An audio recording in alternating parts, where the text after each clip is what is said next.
هذا الفيديو راح نسأل الماجد الأزرق، راح أفكر بكتاليا. يلا نبدأ. بسم الله الرحمن الرحيم. يلا جاز. قبل ما نبدأ الفيديو لسه لايك شيء خليكم معنا. هل الشخصية على المعرفة الشخصية بك؟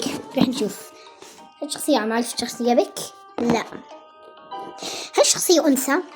أكيد نعم. هل الشخصية متجوزة؟ لا.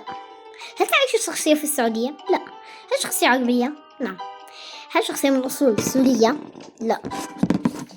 هل الشخصية تعيش بمصر؟ لا. هل الشخصية من أصول مغربية؟ لا. طبعا جايز إذا معاي يلا خلينا نكمل معرفة كتاليا. هل الشخصية طفل؟ نعم. هل الشخصية من لبنان؟ نعم. لا. هل للشخصية أخ أكبر منها؟ لا. نعم. طبعا جايز قلبي جنب يعرف. هل ترتدي الشخصية نظارة طبية؟ لا. لا. هل الشخصية طالب مدرسة؟ لا. لا. هل الشخصية شعر أشقر اللون؟ نعم. لا. هل للشخصية شقيق توأم؟ نعم. لا.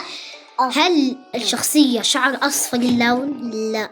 لا. هل الشخصية تحب أكل الآيس كريم؟ مين ما بيعرف كتاليا بتحب الآيس كريم؟ نعم. لا. هل للشخصية 4 أشقاء توأم؟ لا. نعم.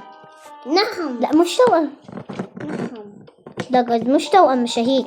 طبعا جايز. هل الشخصية عيون زرقاء اللون؟ جايز اكتبوا لي في التعليقات ايش لون عيون كتاليا. بس لا مش زرقاء، مالية زرقاء. لا. هل تستطيع الشخصية الصيام برمضان؟ لا. هل الشخصية ترتدي ملابس وردية؟ نعم. هل لون شعر الشخصية عسلي؟ لا. هل الشخصية مصورة أطفال؟ لا. هل تحب الشخصية الله ورسوله محمد؟ نعم. هل الشخصية قادرة على الحركة؟ نعم. هل أخت الشخصية متوفاة؟ لا. هل سنعلم من؟ ماريا.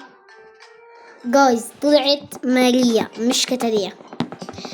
طبعا جايز توأم كتاليا، مكتوب ماريا جعفر توأم كتاليا. يلا هلا رح نجرب مليكة. يلا نبدأ. طب جايز هلا رح نجرب لمليكة. يلا يا حمود نجرب اوكي يلا وخليكم معي. يلا جايز نبدأ. هل الشخصية ترتدي ملابس رجالية؟ لا. هل الشخصية يوتيوبر؟ نعم. هل لدى الشخصية أخت؟ نعم. هل الشخصية متجوزة؟ لا. هل الشخصية من أصول سورية؟ لا. هل الشخصية من أصول مصرية؟ لا. هل الشخصية طفل؟ نعم. هل الشخصية من لبنان؟ نعم. هل الشخصية أخ أكبر منها؟ لا. هل الشخصية من عائلة فنية؟ نعم. هل الشخصية شقيق توأم؟ نعم. هل ترتدي الشخصية حجاب؟ لا. هل تحمل الشخصية لقب الملكة؟ نعم. هل سنعلم. جايز طلعت ملكة. جايز كلكم جربوا لعبة الماجد الأزرق، عن جد حيعرف كل يقرأ أفكاركم. يلا باي، إن شاء الله نشوفكم فيديو جاي. تحكي نمبر.